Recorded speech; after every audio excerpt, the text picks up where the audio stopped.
Clarisse, il dit depuis hier, je ne fais que penser à cette histoire de carême là. Peut-être femme claire peut sortir dedans.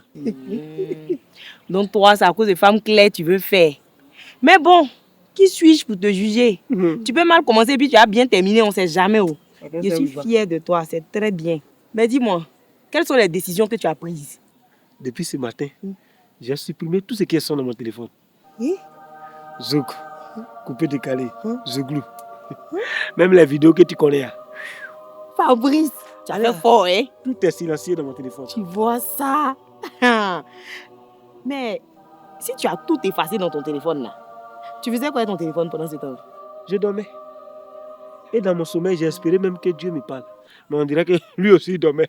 Donc toi, dans ton esprit, Dieu parle seulement dans le sommeil. C'est ça.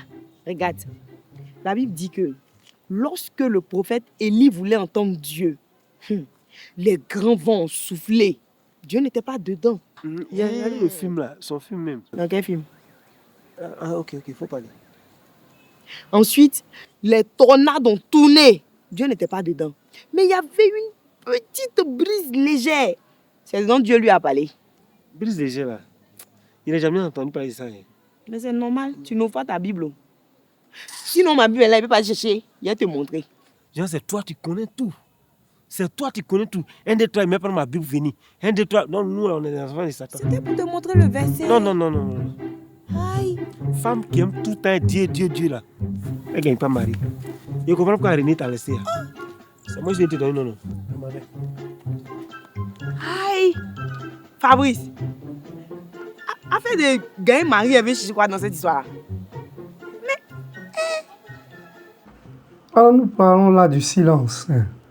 Vous voyez, de nombreux saints soulignent que le silence est ce chemin-là vers Dieu. Saint Jean de la Croix le voit notamment le silence comme l'attitude pour entendre la voix du Seigneur. Il est clair que tout chercheur de Dieu ne pourrait se passer de cette vertu qu'est le silence pour entendre le Seigneur qui lui parle, qui parle surtout au cœur du croyant, au cœur de celui qui se dispose à le rechercher et à le voir. Aucune vie chrétienne, aucun temps de préparation au temps de carême ne saurait se faire sans silence véritablement.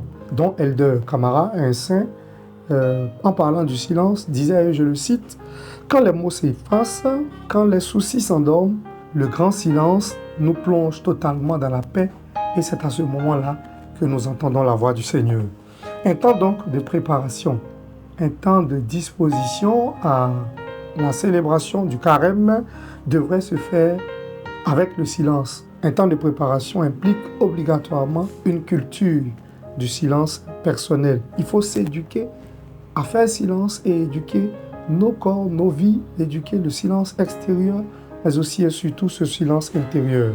Que le silence donc soit notre cheval de bataille durant ce temps de préparation au carême et durant le temps de carême lui-même.